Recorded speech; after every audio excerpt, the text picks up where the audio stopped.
வாழ்க்கையில் வாழ்க்கை பாடம், அனுபவ பாடம் அப்படின்றது அனைவருக்கும் மற்றவர்களால் கற்றுத்தரப்படுவது. இதை நாமே போய் என்னதான் ஏட்டு சுரக்கையாக இருந்தாலும் அனுபவ பாடம் தரும் அறிவை யாராலும் தர முடியாது. அப்போ இந்த அனுபவ பாடத்தை நாம் கற்றுக்கும் பொழுது நம் வாழ்க்கை மேம்படுவதற்கு ஏதோ ஒரு நல்ல விஷயம் யார் கற்றுக் கொடுத்தாலும் அவர்கள் நமக்கு குருவை போன்றவர்கள். குருன்றவர் சில வருடங்கள் நம்ம கூட இருக்கலாம், சில நாட்கள் சில மாதங்கள் நம்ம கூட இருக்கலாம், இல்லைன்னா கடைசி வரையில் குரு நம்முடன் இருக்கலாம், நாம் குருவுடன் இருக்கலாம். ஏன்னா நமக்கு தான் ஆப்ஷன். இந்த பள்ளியில் நான் படிக்கணுமா, இந்த டீச்சர்கிட்ட நான் டியூஷன் போகணுமா அப்படின்றத ஒரு மாணவர் தான் முடிவு செய்ய முடியும்.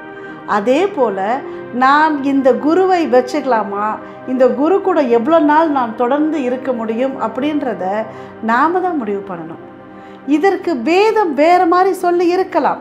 ஒரு பூ மலர்ந்தவுடன் தேனி எப்படி தேடி வருகிறதோ அதுபோல் ஒரு சீடன் தயாரானவுடன் குரு தேடி வருவார் அப்படின்னு சொல்லுவாங்க.